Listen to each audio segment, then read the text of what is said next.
Please ఈ వీడియోని like చేయడం, సబ్స్క్రైబ్ చేయడం మర్చిపోకండి. ఇంకా వసుంధర అర్జున్తో లక్ష్మి ఒకే టైంలో ఇద్దరిలాగా ఎలా మేనేజ్ చేస్తుందని చెప్పి టెన్షన్ పడుతూ ఉంటుంది. ఇంకా అర్జున్ ఏమో అమ్మ లక్ష్మి చూసుకుంటుంది కదా, నేను కూడా వెళ్తాను కదా, మేనేజ్ చేస్తాను అని చెప్పి ఇంకా అర్జున్ అంటాడు. ఇంకా వసుంధర ఏమోరా, లక్ష్మికి మంచి రోజులు ఎప్పుడు వస్తాయో, లక్ష్మికి మంచి రోజులు రావాలని ఆ దేవుణ్ణి కోరుకుంటున్నాను అని చెప్పి ఇంకా వసుంధర అంటుంది. ఇంకా మిత్ర వాళ్ళు గుడికి చేరుకుంటారు. ఇంకా లక్కీని మిత్ర లోపలికి తీసుకువెళ్తాడు. ఇంకా జాను లక్ష్మిని ఏంటక్క నువ్వు ఒకేసారి నువ్వు సంయుక్తలాగా లక్ష్మిలాగా ఎలా కనిపిస్తావక్క అని చెప్పి అడుగుతూ ఉంటుంది. ఇప్పుడు నువ్వు జున్ను వాళ్ళ అమ్మలాగా కనిపించావనుకో, లక్ష్మి అలాగే జున్ను వాళ్ళ అమ్మ కూడా ఉందని అందరికీ అనుమానం వస్తుంది కదక్క, ఎలా మేనేజ్ చేస్తావు అని చెప్పి జాను అంటుంది. ఏమో జాను, నాకు అదంతా అర్థం కావట్లేదు, కానీ ఒకసారి జున్ను వాళ్ళ అమ్మలాగా లక్కీకి కనిపిస్తేనే బాగుంటుంది. సంయుక్త వేరు లక్ష్మి వేరు అని చెప్పి లక్కీ నమ్ముతుంది కదా అంటే, కానీ మరి అది కష్టం కదా అని చెప్పి జాను అంటే, ఇంకా లక్ష్మి చూద్దాం జాను, ఇంకా లోపలికి వెళ్దాం పదా అని చెప్పి ఇంకా లక్ష్మి అంటుంది. ఇంకా ఖుషి వాళ్ళమ్మ పంతులు గారిని పెళ్ళి అంటే ముందుగా మొదలుపెట్టేది షాపింగే కదా, ఆ షాపింగ్కి బయలుదేరామనుకుంటే చిన్న పాప తుమ్మింది, ఏమన్నా నివారణ ఉంటే చెప్పండి, మాకు భయంగా ఉంది అని చెప్పి పంతులు గారిని అడుగుతూ ఉంటుంది.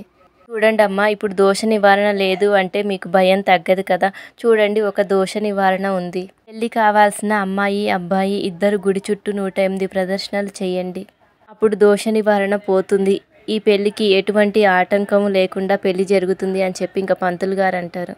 ఇంకా ఖుషి ఏంటి 108 ప్రదర్శనల, ఆ ప్రదర్శనలు చేసేసరికి నేను చచ్చిపోతాను అని చెప్పి అంటుంది. పెళ్లిపీటల మీద 4-5 గంటలు కూర్చోవడమే కష్టం, అలాంటిది 108 ప్రదర్శనలు నా వల్ల కాదు అని చెప్పి ఇంకా ఖుషి అంటుంది. అయినా 108 ప్రదర్శనలు ఈ రోజుల్లో ఎవరు చేస్తారు అని చెప్పి అంటే, ఇంకా పంతులు గారు ఎందుకు లేరమ్మా, పురాణాల్లో ఇలాంటి ప్రదర్శనలు చాలామంది చేశారు అని చెప్పి పంతులు గారు అంటుంటే, ఇంకా పురాణాల్లో కాదు ఇప్పుడు ప్రజెంట్ చెప్పండి, ఇప్పుడు ఎవరు అన్ని ప్రదర్శనలు చేయలేరు అని చెప్పి ఖుషి అంటుంది.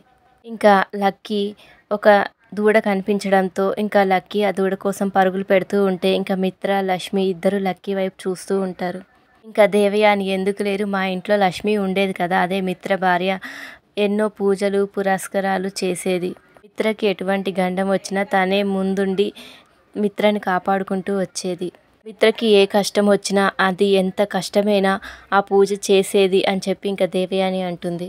ఇంకా లక్ష్మి ఆ మాటలు విని సంతోషపడుతూ ఉంటే, ఇంకా మిత్ర పాత జ్ఞాపకాలన్నీ గుర్తు చేసుకుంటూ ఉంటే, ఇంకా మనీషాకేమో చాలా కోపం వస్తూ ఉంటుంది. ఇంకా మనీషా ఎందుకు ఆంటీ ఇప్పుడు ఆ లక్ష్మి గురించి ఎందుకు మాట్లాడుతున్నారు, ఎప్పుడు ఏం మాట్లాడాలో తెలియదా అని చెప్పి కోప్పడుతుంది. నేనేం చెప్పాను మనీషా, నిజమే చెప్పాను కదా, ఒక్కొక్కసారి నిజాలు అలా ఫ్లోలో వచ్చేస్తూ ఉంటాయి, నిజాలు ఫ్లోలో అలా వచ్చేస్తుంటాయని దేవయాని అంటుంటే, ఇంకా వివేక్ అయినా ఫ్లోలో చెప్పడం ఏంటమ్మా, నిజమే కదా మనీషా, మా మమ్మీ చెప్పింది, అన్నయ్యని కాపాడుకోవడానికి మా వదిన ఎన్నో పూజలు చేసింది, అది నిజమే కదా అని చెప్పి ఇంకా వివేక్ అంటాడు. మిత్ర కోపం వచ్చి అక్కడి నుంచి వెళ్ళిపోతాడు. ఇంకా మనీషా ఇంకా లక్ష్మి దండకం ఆపుతారా, అసలు విషయం మానేసి కొసరి విషయం మాట్లాడుతున్నారు అని చెప్పి అంటుంది. ఇంకా ఖుషి వాళ్ళ అమ్మ నా కూతురు ఏ కష్టం తెలియకుండా పెరిగింది, ఇలాంటివన్నీ తను చేయలేదు, ఏమీ అనుకోవద్దు దేవయాని అని చెప్పి ఇంకా పెళ్లి కూతురు వాళ్ళ అమ్మ అంటుంది. ఇంకా పంతులు గారు ఏమో నేనైతే పరిష్కారం చెప్పేశాను, ఇంకా మీ ఇష్టం అని చెప్పి అంటే, ఇంకా ఖుషి వాళ్ళమ్మ ఇప్పుడు ఒకరు చెయ్యకపోతే వాళ్ళ ప్లేస్లో ఇంకొకరు చెయ్యొచ్చా అని చెప్పి అడుగుతుంది. ఎవరైనా చెయ్యొచ్చు అని చెప్పి పంతులు గారు అంటే, ఇంకా మీరు చేస్తారంటే, అమ్మో నా వల్ల కాదు, నాకు మోకాలు నొప్పులు అని చెప్పి ఇంకా ఖుషి వాళ్ళ అమ్మ అంటుంది. దేవయానిని అడిగితే అమ్మో నా వల్ల కాదు అని చెప్తే, ఇంకా మనీషా నువ్వు చేస్తావంటే నేను చేయలేను అని చెప్పి మనీషా అంటుంది. ఇంకా లక్కీ వచ్చి నేను చేస్తాను 108 ప్రదర్శనలు అని చెప్పి అంటుంది.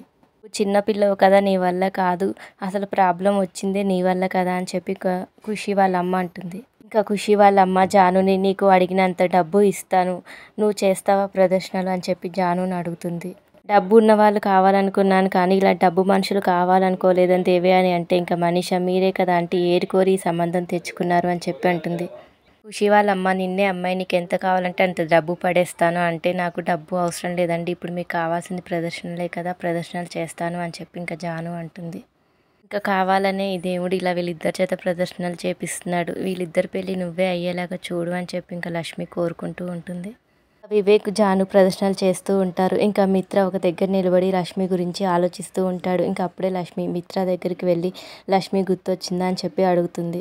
అవునని చెప్పి మిత్ర అంటాడు. ఇంకా మీ దేవయాని ఆంటీ చెప్పినట్టు లక్ష్మి మీకోసం అన్ని పూజలు చేసిందా అని చెప్పి అడుగుతుంది.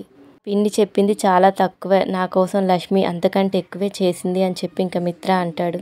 మీకోసం అంత చేసిన లక్ష్మి మిమ్మల్ని మోసం చేసి వెళ్ళిపోయిందంటే మీరు ఎలా నమ్మారు అని చెప్పి అడుగుతూ ఉంటే ఇంకా మనీషా దేవయానిని పక్కకు తీసుకువెళ్ళి, ఎందుకంటే మీరు లక్ష్మి గురించి అంతలా మాట్లాడుతున్నారు, లక్ష్మి చేసిన దరిద్రాల గురించి మాట్లాడకుండా తను చేసిన మంచి పనుల గురించి ఎందుకు మాట్లాడుతున్నారు? అది కాదు మనీషా, నేను ఖుషీకి ఒక ఎగ్జాంపుల్ చెప్దాం అనుకున్నాను, ఇంకా ఎవరు గుర్తు రాలేదు, ఆ టైంలో లక్ష్మియే గుర్తొచ్చింది అని చెప్పి దేవయాని అంటుంది. అసలు మీరు మీ కొడుకు పెళ్ళి అయితే చాలనుకుంటున్నారా, నా పెళ్ళి మిత్రతో అవ్వాలని మీరు కోరుకోవట్లేదా అని చెప్పి అడుగుతుంది.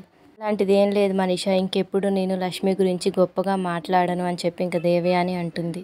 జాను వివేక్ ప్రదర్శనలు చేస్తూ ఉంటారు. ఇంకా వివేక్ జానుతో, మన పెళ్లి జరగడానికి ఇదే పునాది అనుకుంటా.